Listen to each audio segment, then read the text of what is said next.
my guest, Kevin, I haven't talked to you since the June primary, and you were pretty heavily involved in the June primary. As a matter of fact, you backed a candidate, Dan Johnston. You also jumped into some of the legislative races. It's funny, we talked about. I talked about this a little bit with Governor Burgum. There's been some. There's been some chins wagging about the possibility that Governor Burgum was going to challenge you in the primary when it's because you'll both if he wins re-election to governor, and I don't at this point really don't see much standing in his way. That term would end at the same time your Senate term would end, and people are saying, well, Governor Burgum laughed at it. He said, absolutely not, not going to challenge Kevin. But there's been a lot of talk about there being a rift between the two of you. Obviously, you were on different sides of the treasurer campaign, but I keep pointing out to people, well, Kevin appeared in ads for on the governor's side and some of the legislative races, so I don't know that there's as big a rift as some people are saying. Well, I think you're very astute. I backed a different candidate than he backed in one race. We backed the same candidate in another. Those are the only races I got personally involved in the primary. Here's what I think is sort of interesting, Rob. By the way, this is something that I've wanted for decades. Way back when I was a young chairman in the 1992 cycle, I actually floated the idea with the executive committee of not doing a state convention endorsement process, but replacing it with a primary process, because I want to involve more people in the process of selecting our candidates. And of course, at that time, Republicans had only had the governorship 4 out of the previous 32 years. And we were very much a minority party in North Dakota, and I wanted to do more to grow the party. So I've always been sort of an advocate of primaries. Now, so Governor Burgum and I happen to be the first two, and so far the only two statewide elected Republicans that have challenged the endorsed candidates in the Republican convention at the primary. So we're built more for primary challenges. It has nothing to do with what side we're on in general. This latest primary was I supported Dan Johnston because I think he's a much more conservative candidate, pro-life. He's a friend. He was very helpful to me in my campaigns, and so I was happy to support him. I'm still glad I supported him. And Doug Burgum supported someone else, but that doesn't mean there's a rift between the two of us. The two of us work very closely together, and I appreciate him, and I supported for him in his primary, and we'll continue to support him. So no, it's just a different world for us now, having these primaries, and of course it was forced on us this go around as a result of the COVID-19 and not having the conventions and all of that. But I also say this, Rob. I liked it. I liked it a lot. I like having an engaged governor who does engage himself in politics. None of us seeks a position of influence to be neutral. That's always been my motto, the way I've approached things. At the end of the day, though, you have to work together, regardless of who you support in a primary or even a general election. And I think we're both more than capable of doing that. I agree with you. That was another argument I was making to people who were upset about Governor Burgum. It's just he's putting his cards on the table. He's not being shy about it. Love it or hate it. Right. It's right out there. Anyway, just speaking about that's interesting what you said about the primary process, because I know a lot of people get wrapped around the axle. The party endorsed at the convention and everything else, and I do think like the idea of having a statewide vote. There's a lot of Republicans in North Dakota who really don't have the time or the wherewithal to spend a lot of time involved in partisan politics, whether it's going to their local conventions or going to the state convention. They just don't have the time. And, when you got kids and everything else, that's tough. Whereas if you hold a statewide vote, you're saying, okay, Republicans across the state of North Dakota, here's an opportunity to vote. I do like that. I am bothered a little bit by the idea that it's an open primary, that there's really not a lot of control there. And in fact, we have some folks are collecting signatures for a proposed measure, a constitutional amendment that in part, although they're out there circulating and they're calling it the Help Heroes Vote Act, they're only talking about the part for military voters, but there is a part of it also that would move the state to what's called open primaries, where basically everything would be like the nonpartisan races, where just the top 2 vote getters move on, and the parties aren't even really a part of the process. I've never liked that part of it. I like the idea of a statewide vote. I don't like. I feel like if you want to help pick the Republican nominee, though, you should have some level of membership in the Republican Party. Does that make sense? Yeah, total sense, Rob. I'm with you on that. I don't like the idea of a jungle primary. Philosophy matters, and for some people, the only thing they may know about a person is their party affiliation and maybe a little bit, depending on the office.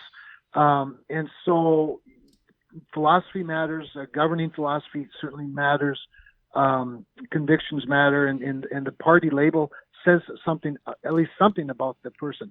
What I'd rather see is party registration, and why in the world North Dakota is the only state after all these years that still doesn't do that is beyond me. That there needs to be some philosophical conviction, discipline built in.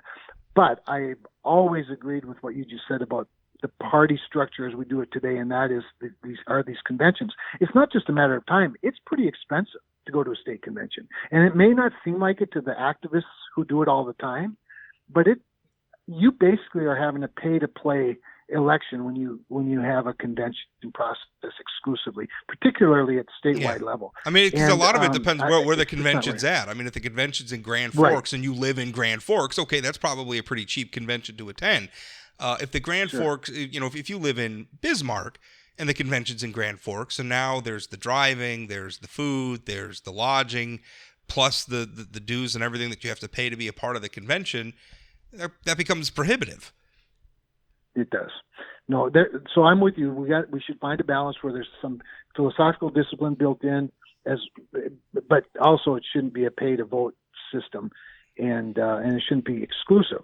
But that would require some some changes to voter registration laws, and I've always been supportive of that. And I know a lot of my conservative friends are not, but I am. So let me ask you this, because one of the other topics I wanted to talk to you about is some of President Trump's national polling, which doesn't look very good right now, and obviously we're coming into we're going to be campaigning for 2020, the presidency, the White House nationally in earnest.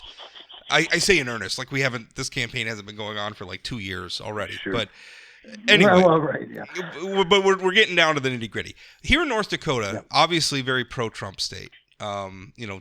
President Trump cleaned the clock of Hillary Clinton in our state.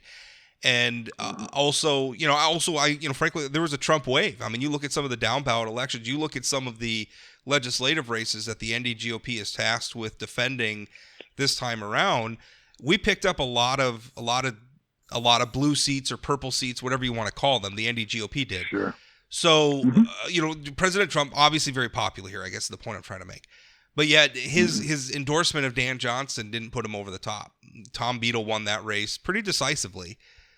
Why? I mean, is that an indication that maybe I've heard this, and I'm always leery about using a race like that. I think sometimes the races are a lot more about the candidates sometimes than the people wanting to turn them into national narratives want to believe. There's always that special election in the middle. Everybody's like, well, this means bad things for Republicans, or this means bad things for Democrats. And I'm leery of that. But President Trump came in. I mean, that was a big deal, him endorsing Dan Johnston, and it didn't work. Does that mean that President Trump's less popular in North Dakota? No, not at all. I mean, it may have worked a lot. Who knows? I mean, you have all kinds of factors that go into a campaign besides the candidates, and the candidates obviously matter. But when it's a very low profile race like treasurer, it's harder for the candidates. If you're running for governor, Congress, or the United States Senate, I always say you don't have to have more money than your opponent, but you have to have enough money so that the people can get to know you. And in a low profile race, a thing like an endorsement could make a fair bit of difference. I don't know where Dan Johnston was before the president endorsed him in the polls. I don't know if he was ahead or behind or way behind or close. It would end up being about a 4-point race. So I think it's just hard to know in a race like this, especially when you're dealing with a vote by mail exclusively, basically exclusively, and one party primary there's not much history or data to really draw too many conclusions from that. There was a lot of money in the race, as you know, so you kind of could sort of ask the question, what is a Trump endorsement worth financially? Is it worth $1 million? Is it worth $500,000? There's just no way to really know for sure. So, the thing about the President Trump's endorsement of Dan Johnston, that was as much as anything because Dan Johnston was a very strong and early endorser of Donald Trump. In fact, I remember at the Republican convention in Fargo, Dan and Wendy Johnston standing there with me when I was endorsing, made that very public endorsement of Donald Trump, and being the only statewide elected official in North Dakota who did that, and one of the very first in Congress to do that. And they were doing that, and they were taking a lot of heat from some of their more conservative friends because, of course, as you know, Donald Trump is a populist. He is not so much a conservative ideologically. Wasn't then and still really isn't. He's definitely very Republican because he's seen what the other party is like in office. But, that was really more about, I think, as much as anything, about rewarding somebody who had the guts to stand with him when other people didn't have those guts. And then, of course, Dan's opponent is a very strong supporter, I guess, as well of Donald Trump, although I don't remember him at any of the Trump events when I was chairing the campaign here.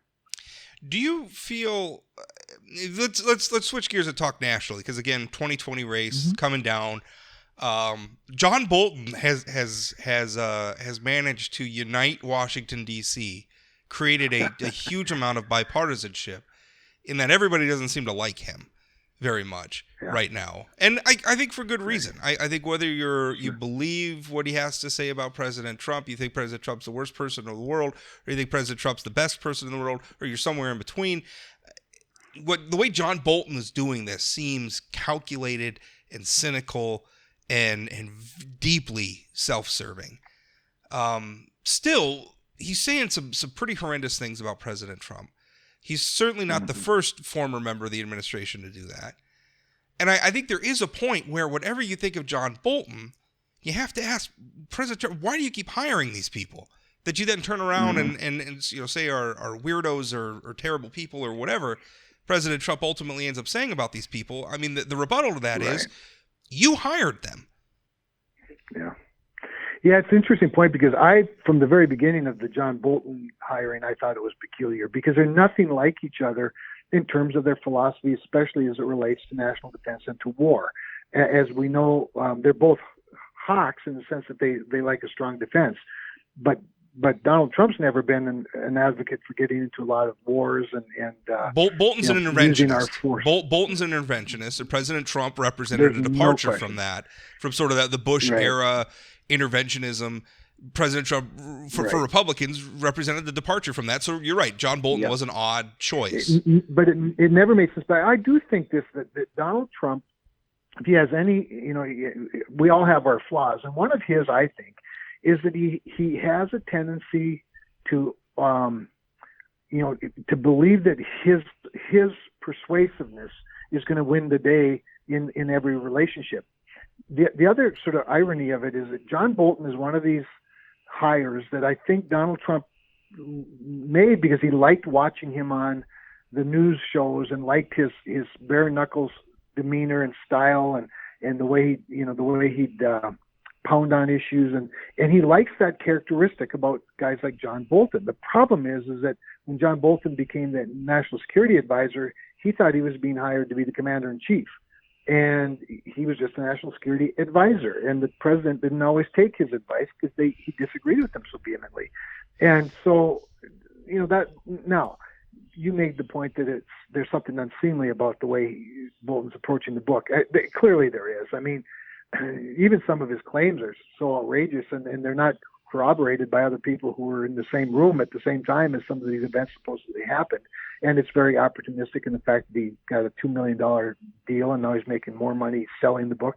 And he didn't come out with this stuff before when he had an opportunity in official settings. And so it's all, personally, Robin, I don't know how much in the book is actually classified or top secret and the reason for the lawsuit by the Department of Justice. But if it's not, then I would just let the book go and come out, because I just don't think it's all that great, and I don't think it's going to persuade anybody one or the other. It's just maybe somewhat embarrassing. Let's face it. Most people don't read those political books. A lot of people buy them.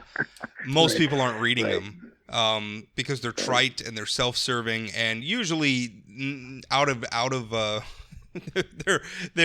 information in them is archaic by the time they get published. So I don't really understand a lot of that. And I my feeling is, and I say this as somebody who is not much of a fan of President Trump, my feeling is that if Bolton wanted to be a patriot and do the right thing, then tell everything you know. Go to Fox News and tell everything you know to the reporters there. Go to MSNBC, go to CNN, go to the New York Times, go to the Wall Street Journal, go to all of them and tell them what you know.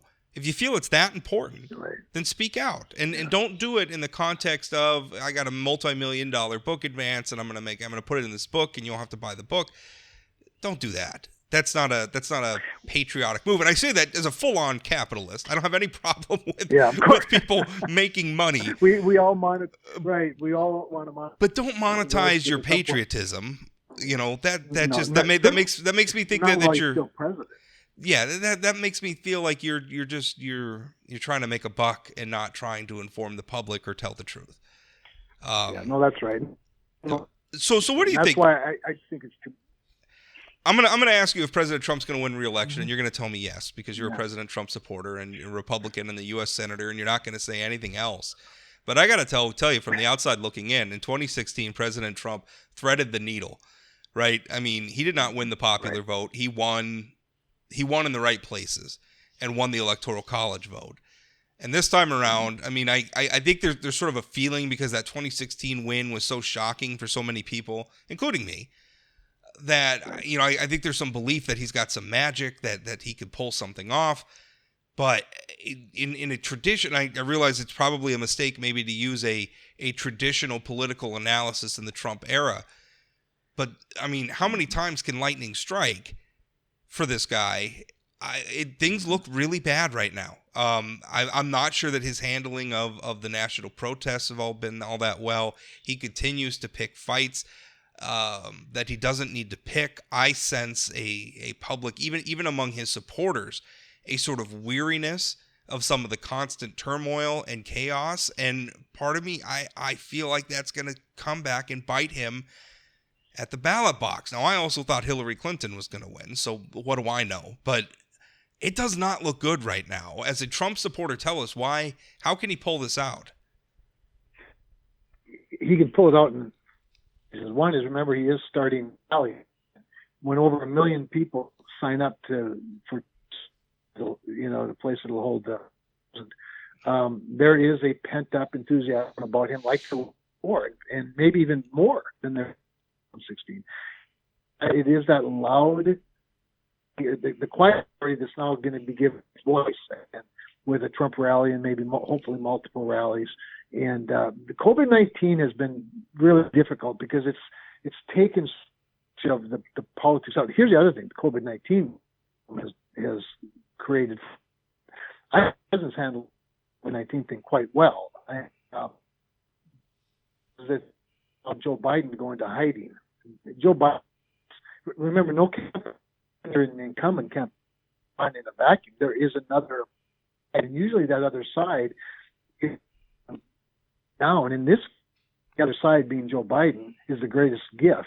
I always say, he's not going to have the luxury of running Hillary Clinton again. Well, he's the best luxury of all in getting to run against Joe Biden.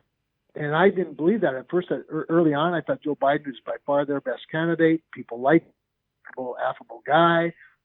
Even his sort of shucks, moments are sort of endearing. It turns out that they're no longer endearing; they're downright frightening. And so remember, there's another candidate in this race, and maybe Joe Biden never really reemerge, and can. About Donald Trump. If the economy to do well, post COVID-19 or as the recovery, comes on and gains, maybe he restores that magic you talk about into produce again, or at least in the hope for a good economy again. Remember, largely vote on polling that you're talking about. Donald Trump is by far the favored to on the economy, restore our economy. Still, even to your nitty-gritty labor, people really paying attention. So, yeah, certainly far from over for either one of the candidates that will play the party banners. We still have a long ways to go, obviously, and a lot of times candidates have a bad news cycle, and they turn it around, and the other candidate maybe has a worse one. I worry sometimes that if it's so much about, well, Donald Trump's not Joe Biden, and this is the list of horribles that'll happen if we elect Joe Biden. I mean, that sometimes starts to feel like a race to the bottom. Maybe this is very maybe this is very Pollyannish of me, but I want to vote for somebody, not against somebody. I know, but races to the bottom result with a winner, and either that's way. True. But you are right. I'd prefer to vote for you.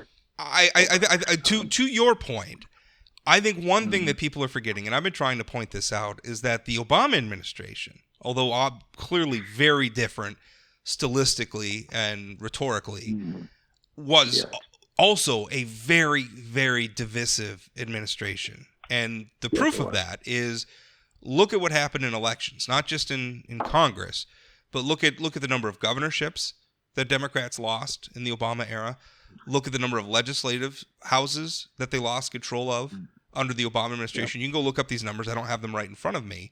Entire legislative body. Yeah. There was a massive shift, a massive backlash against the Democratic Party in the Obama era. Now, I think some Democrats may be looking back at that with rose-colored glasses, and there may even be some independents and moderates who are longing for what was at least rhetorically the more pacific times of the Obama administration, because President Trump is a tumultuous guy. I mean, he just is. No question. He's a scrapper. So, but I think people are underestimating just how divisive the Obama administration was, and for him it was a different sort of divisiveness. It was divisiveness over policy. I mean, what made people backlash against the Democratic Party were things like, and I tell people this all the time, you don't understand this psychological body slam that the waters of the U.S., for instance, was for rural America. For people who make a living from the land.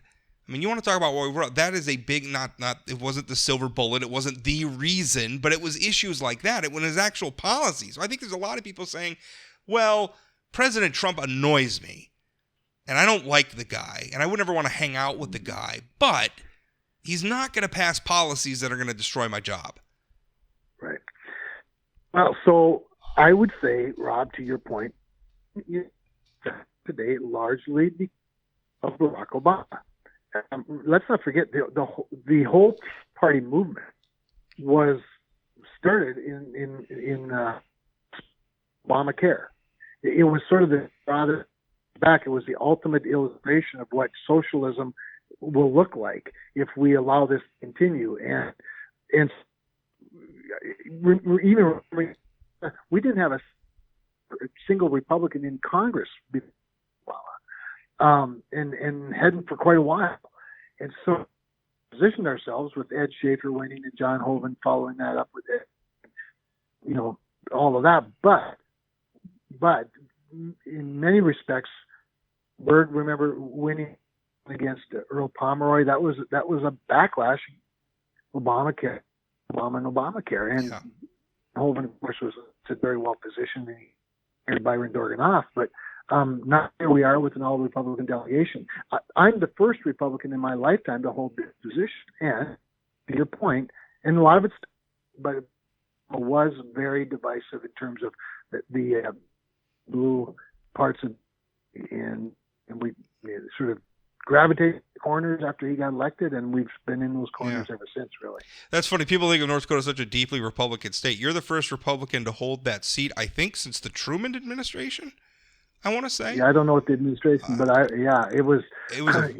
Remember, this was the seat that was held by Quentin Burdick. Quentin Burdick, yeah. Ken Conrad took it over after he didn't balance it. Remember that he was in one Senate seat and he was gonna resign if he didn't balance the budget. Yeah. And then Quentin Burdick died, which obviously is not a happy thing at all. But just certainly created an opportunity for Ken Conrad to jump over his pledge to quit the Senate if he didn't balance the budget and renew in a new seat. I guess that doesn't count. Anyway, that was kind of funny. Right. All right, let's talk about Juneteenth. As we're recording this, it is Juneteenth, which is an event started in Texas celebrating the emancipation of the slaves. So obviously a proud moment for our nation, the proud moment obviously being the emancipation, undoing a horrible chapter in our nation's history. This is happening obviously amid continued protests, although it seems like thankfully some of the violence has died down, at least in some parts. There are protests happening here in North Dakota today. In fact, later today I plan on going to a Juneteenth event here in Minot. I think it's going to be fun. There's going to be park and there's going to be food and we're going to celebrate. And I think it sounds like a good thing. First question: do you support? I know there's a movement afoot here in North Dakota and nationally to make Juneteenth a holiday. Do you support that? And also after that, we should talk a little bit. Let's do the Juneteenth question first. Would you support making it a holiday? I'm not ready to do that, but I am ready to have the discussion. And I think what we ought to do, if we're going to find more national holidays, we should look at all the national holidays, including the ones we already have, and see if there's not an appropriate of them. Maybe on to coincide. Questions get started, and then all we ever them rather than take a good hard look at. I don't want to. I want to celebrate the appropriate things, and it is pretty significant. In fact, and some already. I mean, this is where Texas mainly, or when General Gordon Granger actually announced orders in Galveston that the Emancipation Proclamation, is now law, and so state that people were informed of the Emancipation Proclamation passing. So it is a very significant day, particularly obviously for slaves and their descendants. So it's probably a celebration. I just like to look at it in the context of the whole, Rob. Sure. If there aren't some days we can sort of combine. If not, perhaps we get there. Well, and I think that's appropriate. If you very much, some people may be hearing that and hearing opposition to making it a holiday. I hear it more as if we're going to enshrine this, let's make sure, because the problem is if you crowd up the calendar with too many holidays, there comes a point where not every day can be special, right? So you start diminishing the importance of each day the more you add to the calendar. So I'd be in favor of maybe looking at some other days and saying, well, maybe this doesn't need to be a holiday anymore, and instead we could go to this. I don't know what that is. I'm not prepared to say, but I am open to the idea. Law enforcement reform. That's a big push. We're seeing a lot of it at the state level. We're not here in North Dakota yet. Obviously, our session's not till next year. But Minnesota's, they're plugging away at it. Other states are. National level, what sort of reform would you support? I know your colleague Tim Scott has a platform out. Do you support that platform? What specifically are you looking for in terms of reform? Yeah. So because Democrats have a bill. I don't know if they yet, but they've a lot of mandates in it, and but about 80% of their goals in that bill that I'm a co-sponsor of, that introduced last week, will be next week, called that, where they are different largely is right where party differs.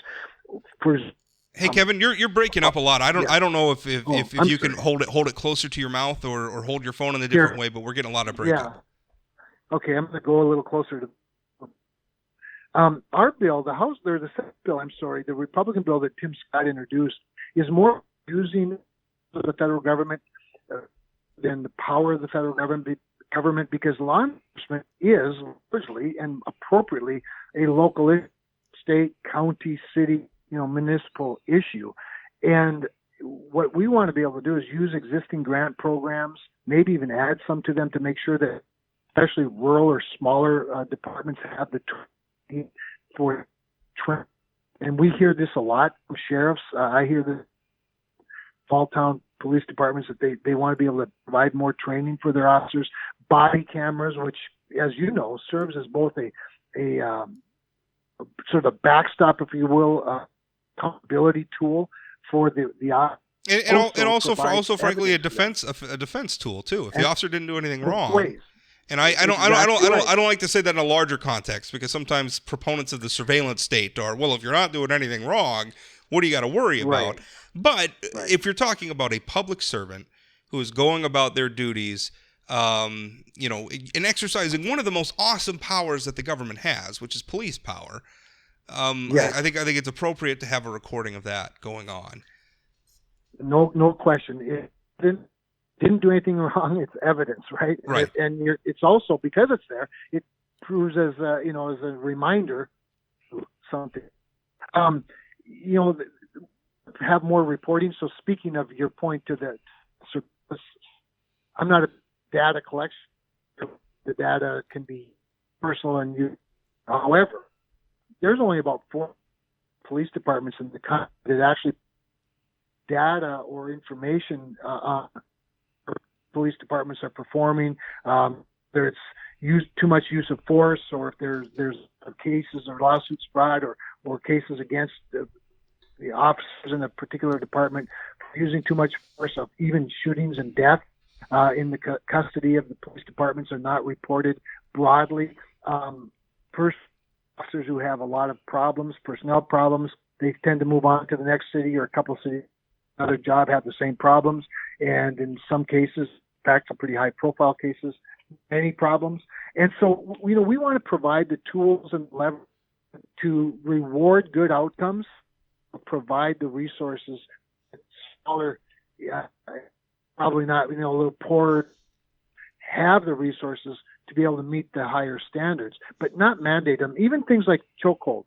So the chokehold has come under appropriately, probably. We don't want to just carte blanche legal to use a chokehold, because it might be the most appropriate and only way for an officer to keep others safe without shooting somebody. And so what we'd rather do, though, is, again, provide an appropriate incentive for departments to monitor those kinds of things, train them, and police themselves better, and rather than just have a mandate. I feel like drilling down that far into specific tactics, and maybe some level of the debate's appropriate. Yes. But to me, we're going to prevent a lot of the problems if we're at a point where a cop's already feeling like they have to put somebody in a chokehold. I feel like we've already passed the point of the problem. If the use of force in that situation is inappropriate, we need to roll back a little bit and talk about training in de-escalation. Right, yep. Training it. Let's not get to the point where the officer's feeling like I got to use a chokehold. Let's roll back the clock and see how can we prevent even getting into that situation. That to me is the more important debate. What about there's been a lot of talk about qualified immunity, and I know there's been some push for that. And honestly, it makes a lot of sense. You look at the current sort of precedent in the courts, and it's a little bit absurd. That in order for somebody to, for like George Floyd's family, for instance, like they would have to prove that, with the previous case, that someone kneeling on your neck for 8 minutes and however many seconds it was is a violation of your civil right. It's self-evident that that's a violation of your civil rights. We all watched it happen on the video. So why is this precedent? I don't want the precedent to stand in the way. I don't want to open the door to a million nuisance lawsuits from a bunch of lawyers who want to get rich suing the government, because let's face it, that's a good way to get rich. I do want, though, to open up a path for people who have righteous claims, righteous torts, to be able to get some accountability and get some justice. Well, the reason... Again, the House bill does do that. Still, could changes qualify.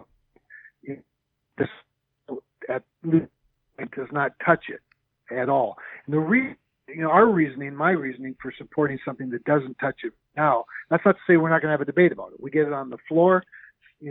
Somebody may bring it up. Almost certainly, Democrats bring it up, maybe in the form of an amendment. We have discussion. To your point earlier about de-escalation versus drilling down and prescribing absolutely no chokeholds, get to be a pretty slippery slope as well. Because while you may hope that it went into some sort of massive lawsuit bonanza for it, almost just because that's the litigious society that we're living in these days. So unless you can put some sort of parameters or the other problem you have, I think, Rob, is that there is to be civil lawsuits with penalties of police officers. That fight by the government that they're working for, whether it's a county or a city, the department itself, maybe the unions, but the individual will be indemnified. Now that may lead to insurance and or the municipality self-police, but we want a good outcomes where there's less of that happening. I'm not sure that the outcome would be that as much as it would be just massive lawsuits. Also worry, and of course the police unions oppose this tremendously and dramatically. I'm worried that you're adding one more reason for not to go into enforcement for fear that they could lose their home and their life. I think there's probably a lot of good people. I think there's probably a lot of good people right now who were maybe considering a career in law enforcement and aren't, because that profession does not look like a happy place to be right now. And I say that with full acknowledgement that some of that is law enforcement's fault, and also the fault of politicians who ask law enforcement to enforce a lot of very stupid laws sometimes.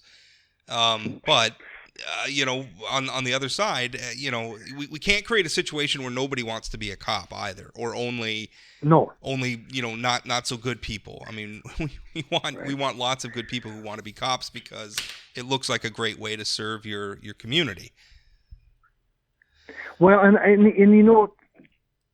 there's the other issue here. The underlying issue is race itself, and race and one of the things that will come from this, besides hopefully some legislation and some resources that help cops and training departments and provide things like body cameras and the tools that they need to be better at their jobs, and that hopefully help officers both well as help them be better at their jobs and recognize and relate at all. I do think there's some is a good you might have seen or heard of there was a bit of a unfortunate circumstances on the Senate where a senator and a Democrat talking before now referring to, remember, Tim Scott was the only black Democrats in the Senate. It is, and Dick Durbin is tokenism. Well, that you talk about a term with racial, it was appropriate, understandably, race. That was, I expressed it in very way. A gifted and smart guy, and he's one. He realized to do it.